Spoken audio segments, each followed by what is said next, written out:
What's up, witches? I feel like it's been a while since I've posted a video. I know it really hasn't been that long, but for most of my YouTube career, or whatever you want to call it, I've been doing pretty good about uploading, at least every week or so. But, it never rains, but it pours in life, and I've honestly just been really dealing with a lot of things in my personal and my work life lately. Work has just been crazy busy. Sadly, I am not a full-time YouTuber. I still work a regular 9 to 5 office job every day, so not a whole lot of time or energy to really feel like sitting down and filming. We sadly just had our oldest cat, Alice, pass away about 2 weeks ago now. She was 16, so she was definitely very up there in cat years, but she just took a really sudden downturn in health and ended up just passing like very suddenly and unexpectedly. So that's definitely something that I've still been dealing with.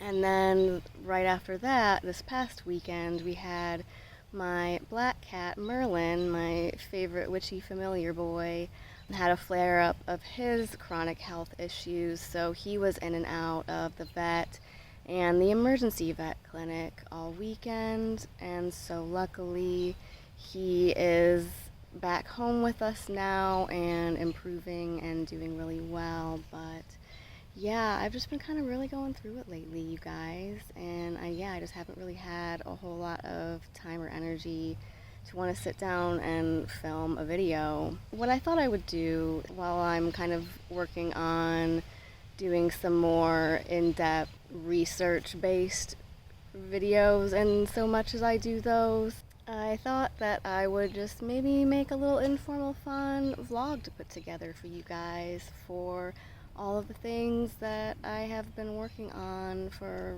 projects and just other things in my life for this past spring season that we've been going through. It's almost June now, so we'll be getting into the hot summer months here before we know it. And yeah, I just kind of wanted to give you guys a general fun, laid-back update, and so what I thought I would do is take you on a tour of our little garden that we have set up for this year. We managed to turn our garden bed into a raised bed recently and get our little indoor started seedlings out transplanted outside, so I'm really excited to show you what I'm working on in the garden with the Bonnier this year. So let's go take a look really quick.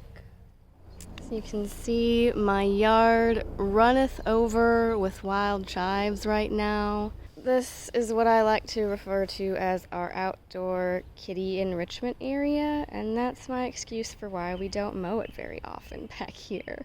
I think our cats really like having the long grass to hide and play in. But here's our little raised bed that my husband whipped together. Very excited for that. We'll see if it makes things a little bit easier to maintain this summer. Got some peas here. Oh look, here's the first little pea pod starting to form. I want to say these are all snow peas because I really like just eating snow peas and using them in stir fries.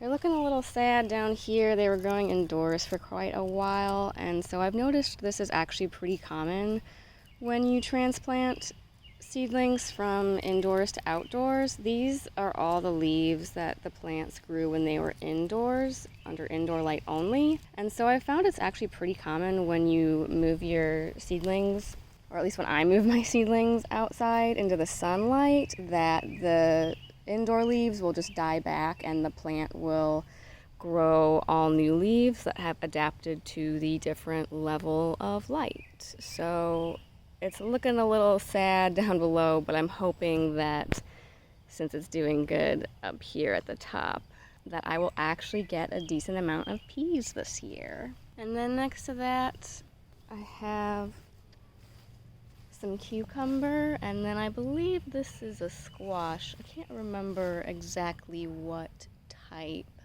They might both be cucumbers. I learned my lesson, I think the year after last, when I only had one cucumber plant, and it died and didn't really produce any cucumbers that year. So I generally like to keep at least 2 of everything, just in case one of the plants just ends up not really taking off.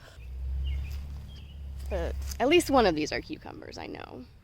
And then all of these are tomatoes. I have some Roma tomatoes and just some regular heirloom tomatoes because I'm not a big tomato eating person.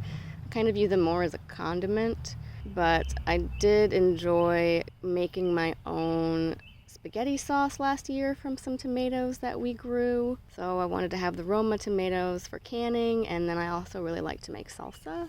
And that's something that my dad and I like to do together sometimes as well. He grows all the peppers, and then this year I'm mostly doing some tomatoes. Down here I have some fall squash. So this should be a mixture of butternut squash, spaghetti squash, and then I believe I was also trying to grow a Lakota squash and a zucchini. So I'm gonna have to double check to make sure that I have at least one of each squash plant out here, because if not, I'm definitely gonna probably plant some more, because this will be the 3rd year I've tried to grow squash. The first year I just ordered the seeds too late, and it was too late to start them. Last year I tried planting a couple out here, and they just did not thrive and got devoured by insects. But this guy is doing pretty good out here so far. All these plants are definitely perking up and really taking off now that they're outdoors. I love to see it. So here we have some very early squash blossoms coming in. An interesting thing I learned about like zucchinis and cucumbers is that they actually have male and female flowers. And so you'll be able to tell the difference because the female ones are the ones that will grow to produce the fruits. And so it's interesting that you'll find that a lot of times with these squash plants, the male flowers will develop first so that the pollinators can come in and collect the pollen, and then they'll grow the female flowers to turn into the plant itself. And one thing I had to do with one of my cucumbers last year was hand pollinate it just using a little paintbrush, just to make sure that all the flowers got pollinated and you get like maximum yield possible. And as I'm coming over to show you my developing outdoor Thor Yord altar, there goes a crow flying overhead. Hi, Odin. So this started last year as just kind of a collection of rocks that we pulled from the garden bed, and I thought it would kind of make a suitable way to kind of build up a little outdoor altar area intended for Thor, but also his mother, Jord. It kind of inadvertently, like, I knew I had this spot picked out in the backyard to be the Thor altar, but it kind of ended up being partly an altar to his mother, Jord, who is an earth goddess. Now I've just kind of built up this little mound of earth here and surrounded that with a little cairn of stones. And then I was actually recently gifted this beautiful piece of orca agate by a co-worker, which is lovely. It just reminded me of like kind of a storm cloud with the swirls of colors and like a stormy sky. So I knew right away that I wanted to put that outside on the Thor altar because I'd been kind of looking for a big stone or crystal piece to put out here for that. And I might eventually get something even bigger if I can afford one, but this I think is a really cool little out-of-the-way outdoor setup for now, and yeah, I'm really happy with where it's at for the time being. Here is Sir Merlin. Been home for about a week now, recovering from his own little ordeal, so he's settling back in nicely, being a handsome little mini house panther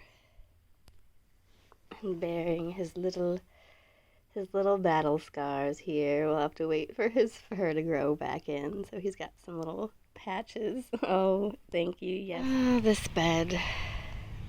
This front bed area in our yard has been the bane of my existence since we moved in. because aside from these bushes, which I believe I'll have to look up again what they are, might be some type of like elderberry, and the properties of the plant itself are supposed to be very protective, and that's why you'll often see them planted at the entrances to buildings. So my house came with like some built-in plant ally protection, which is cool. But other than that, all it's really been good at growing is weeds and little baby trees and bushes and things. And underneath all this leaf litter is just a bunch of butt ugly red lava rock that they threw down. So I think this year might be the year that we finally do something about this.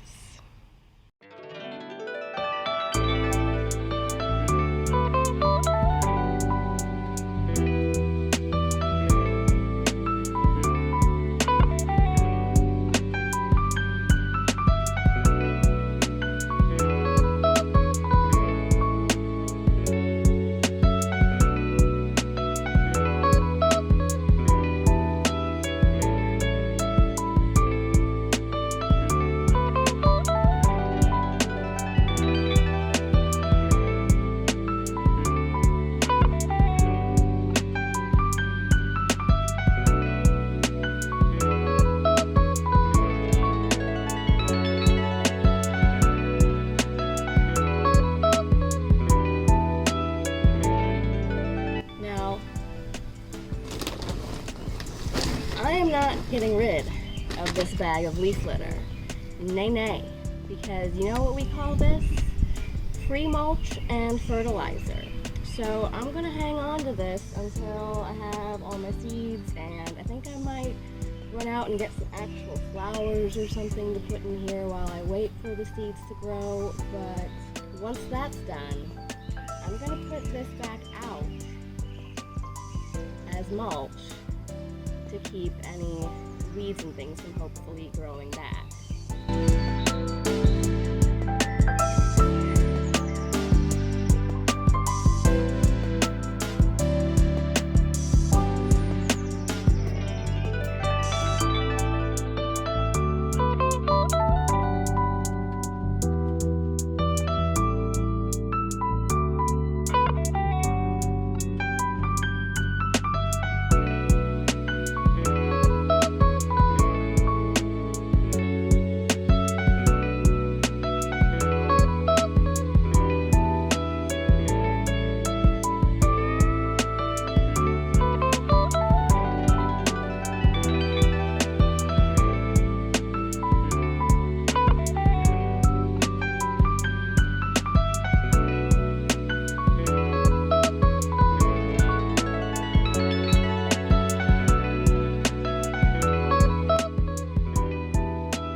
too.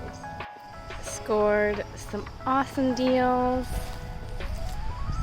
on some plants out at the Menards to put in here. I found this thing called Creeping Jenny, so I think I'm gonna put that out in the front here. And then some cute little Gerber daisies that I'll put in here somewhere, either here or back here toward the front maybe. Hi Merlin. This is Verbena. I've heard of it as a medicinal or beneficial type of herb. I'm not sure what exactly it can be used for, but I liked the way it looked. It seemed like a good little hardy ground cover type plant, and then it looks like it has some little red flowers on it, so I'm gonna put that here toward the front to be a ground cover. I got this big beautiful salvia plant, Swifty Deep Rose, Salvia Sange Farinus. So I'll probably put that maybe back in here closer to where this little lamppost is. And the same with this big huge echinacea flower I picked up. Big and tall, and also a good beneficial herb. This very fragrant lavender, I definitely had to pick that up. And so I'll put that probably in amongst these taller plants here. And then back here next to a Loki. Well, are you gonna help? Yeah, you're gonna be my helper boy? Here I got these two Pizzazz Hostas. I liked the big tall flowers that they had growing, and I know these are very shade tolerant plants, so I think I'm gonna put those back here closer to the house where it stays shady most of the day, and to kind of help hide this little meter thing.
Of course, my phone died before I could actually get to showing you the fun part of planting these plants.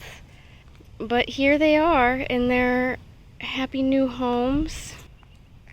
I put the Creeping Jenny, I kind of tried to split it up, the two that I had, so that I could space them out a little bit more, and put them toward the front here, and then my two little Gerber daisies, and then behind that is a nice big bleeding heart, which is always one of my favorite kind of local native plants. Here's all the little verbena plants and a magical merlin. And so I put the verbena kind of all around the base of the lamppost here. And then there's that lovely smelling lavender. I kind of wanted that to be up toward the front because this is the driveway here. And so I wanted to kind of be able to smell it every time I walked to and from my car to the front door. You know, normally I don't even really particularly like the smell of lavender scented products and things like that, but man, this lavender smelled so good I had to pick it up and include it in our little garden here. And then behind that is the salvia, and behind that is the big tall bunch of echinacea. And then I also got those two Pizzazz Hostas or whatever they're called, and those are just kind of in the back there, like I said, because they're more shade tolerant. And then what I didn't get to really show you guys is all in the middle here in the open spaces is where I sowed the 2 big packs of native wildflower seeds that I've been holding on to since last winter. And so I just sprinkled those into the topsoil that we laid down here, and then recovered everything, like I said, with all of that leaf litter that I had previously raked up at the beginning. I ended up putting back about half of the bag that I had collected. So it might not look very pretty compared to the fancy schmancy all one color mulch that you'll get from the store. You know, aside from the flowers being here now, maybe it doesn't really look a whole lot different or much more spectacular than when we started. But hey, it works, it's free, and you know, I like to think that since I was kind of disturbing the little ecosystem here by raking up all of this leaf litter, at least I'm kind of restoring some of it back to its native habitat in the end. So I'm pretty happy with this so far, and I hope that these plants will continue to grow and thrive and hopefully keep some of the weeds and things from coming back in here. And yeah, I really hope that the wildflowers that I've planted and the seeds that I've sowed back here will really start to take off this year, and that I'll have a cute little cottage garden here in the front of my house before too long. So thus ends another segment of Gardening with the Vannier.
So far, so good. Here's the first little garden vlog update already. When I first showed you this bed, I had just sowed, or was about to sow, some little seeds directly outdoors. These should be beets or radishes, I believe, which have already sprouted.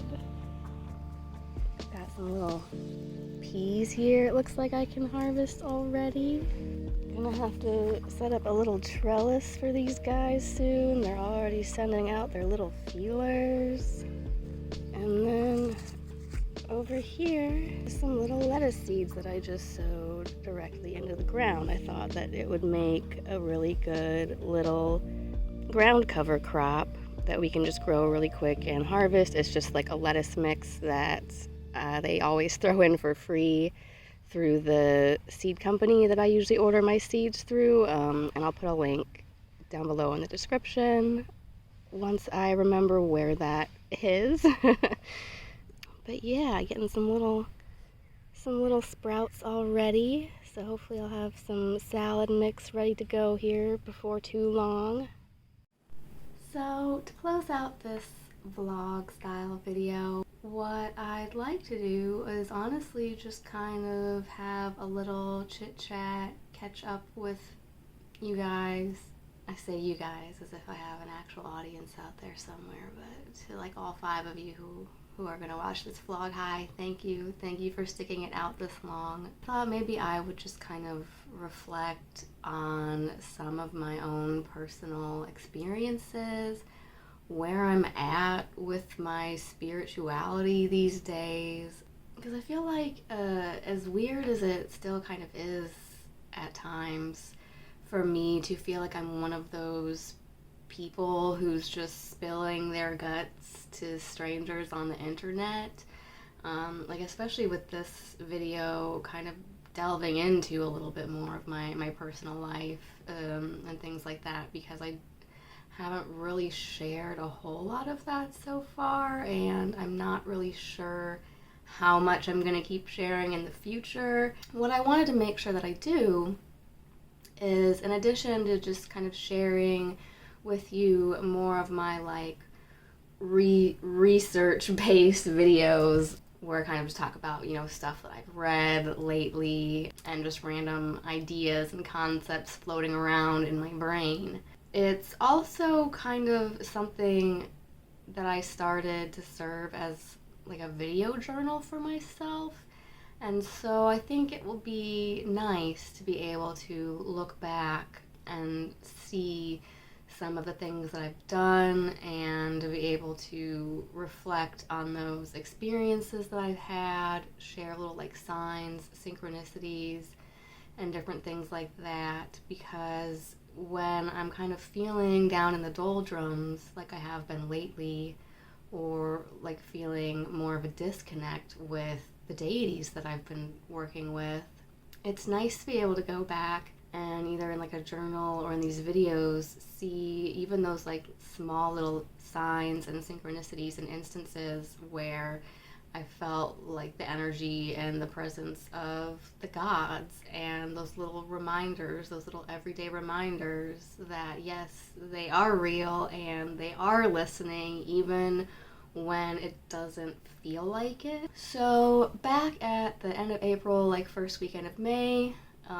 for, you know, Walpurgisnacht and Beltane, my husband and I went to a small little witchy retreat, which if you go over to the Heathen Head Witch's channel, you can see her video that she made about all of the fun happenings that went on that weekend. It was nice to just be able to gather with a small, intimate group of pagans and just kind of have more of a low-key, chill, and yet still very like spiritually fulfilling and satisfying weekend.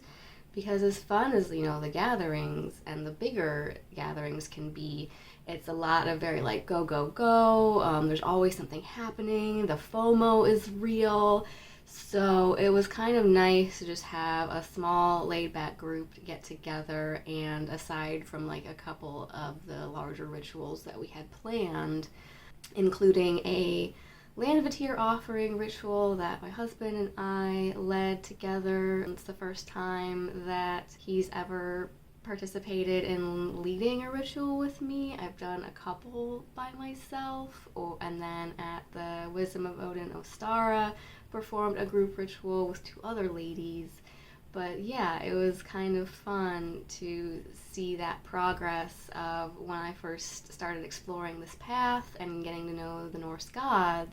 He's into like the energy work and some of that type of thing, and like, don't get me wrong, the whole reason I married him is because we believe in all the same crazy conspiracies and watch Ancient Aliens together, so like he's into all that spooky shit. But as far as like actual religion and deity work goes, I was an agnostic before this, and I'm pretty sure so was he. So it's been very fun and enriching to see him start out as being like just kind of giving me the side eye, wondering who these strange group of crazy kooky magical mofos that I've been hanging out with and talking with on the internet was, to going to a gathering with me, meeting other pagans for the first time, and kind of opening himself up to exploring his own perhaps past experiences with some deities. Just as Freya has been watching over me since childhood, I think he was an Odin boy through and through.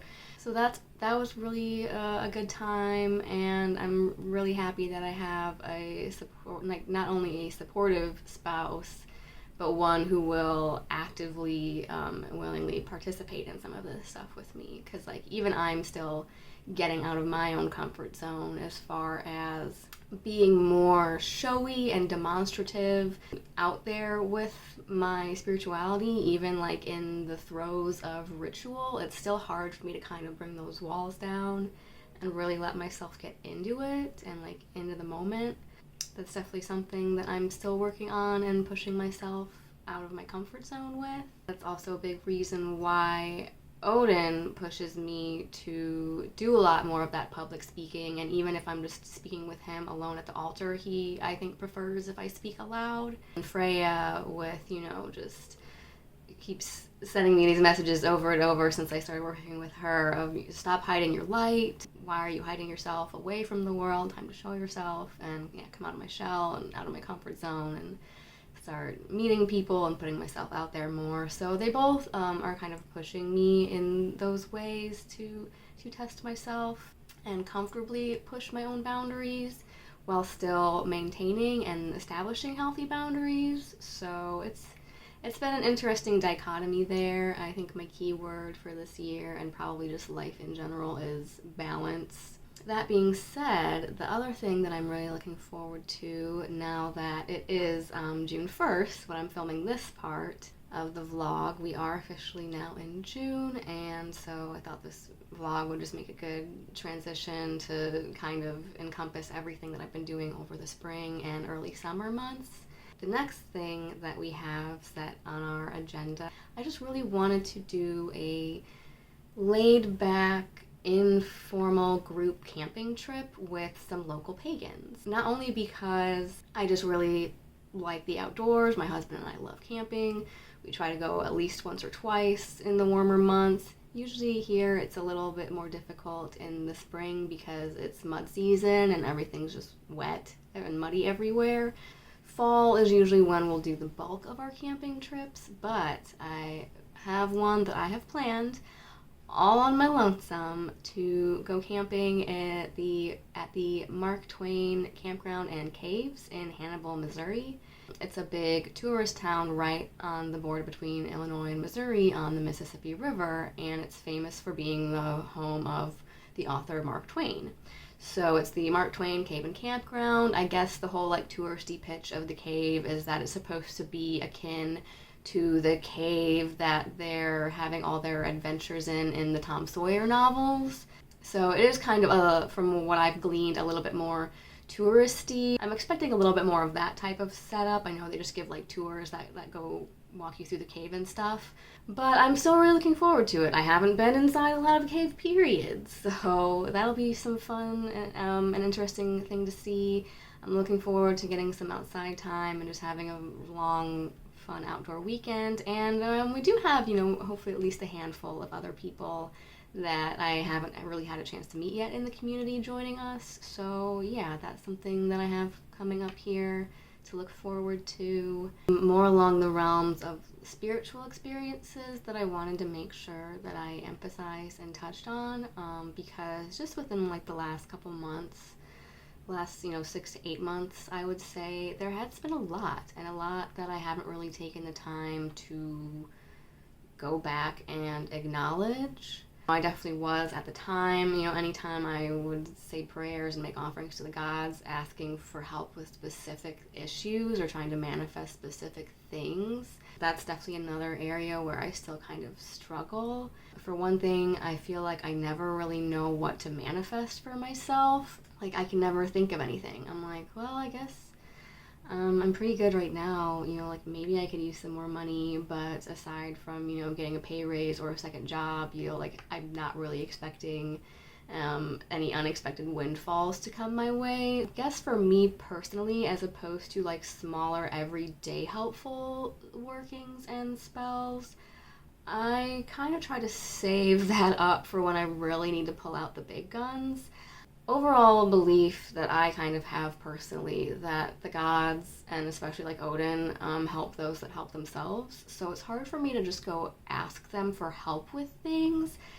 And oftentimes I have found that when I have finally like kind of reached the end of my rope or the end of what I feel like I can feasibly do on my own, and I do break down and go kind of leave it in the hands of the gods and say, I feel like I've done all I can, I'm not getting anywhere, I'm not making any progress with my work life, and just dealing with a lot of struggles at work and with my job and things the last couple months. Like, I was just really reaching a point of burnout and not being in a good space mentally. I'm still struggling to get out of that. It's been improving, but I'm not quite there yet. There were definitely times where I was trying to really like go to the gods, help me find a new job. And when months were going by, I was doing tarot readings and just kind of getting the same message of, well, you're kind of stuck here for the time being. It is what it is, deal with it. And so when that wasn't working, I was like, okay, help me just get a better, less stressful job. It doesn't even necessarily need to be a better job or a higher paying job.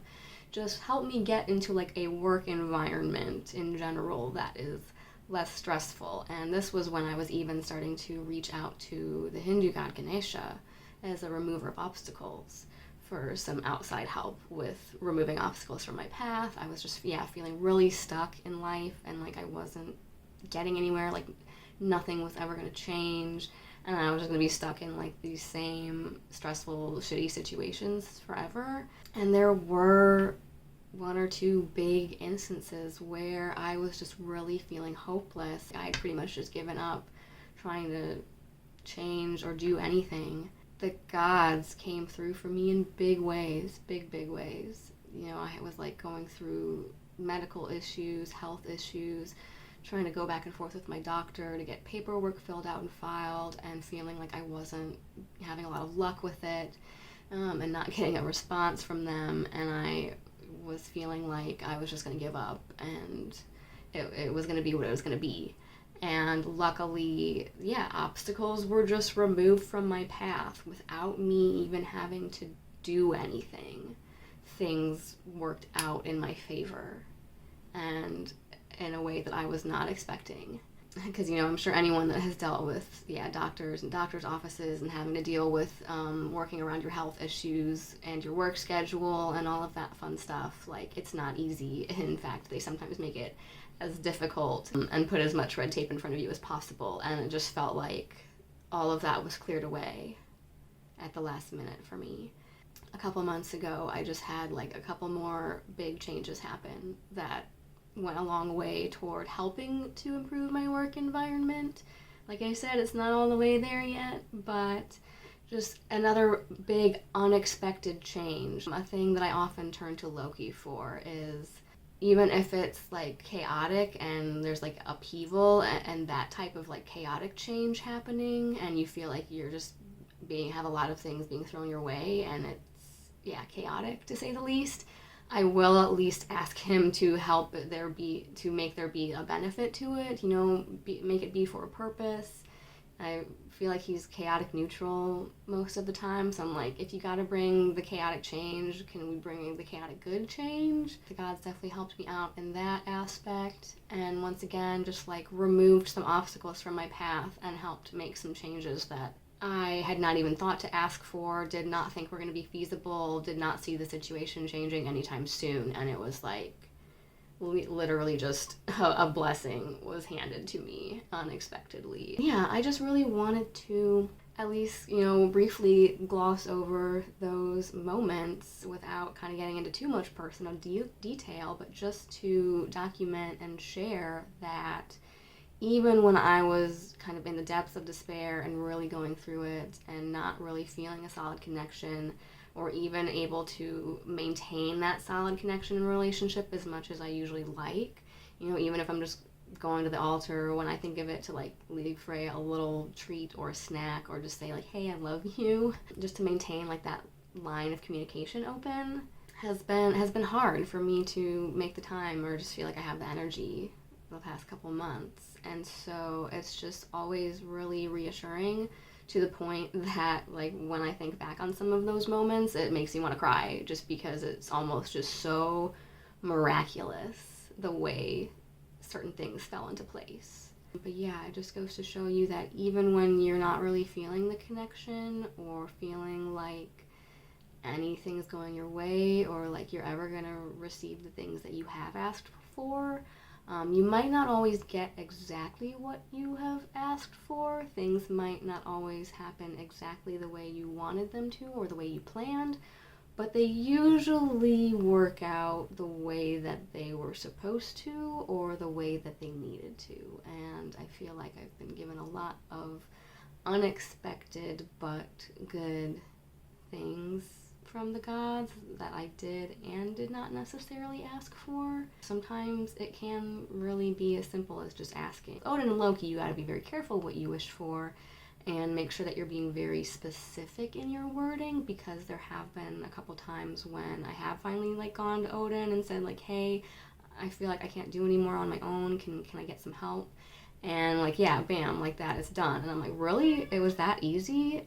All I had to do was ask this whole time?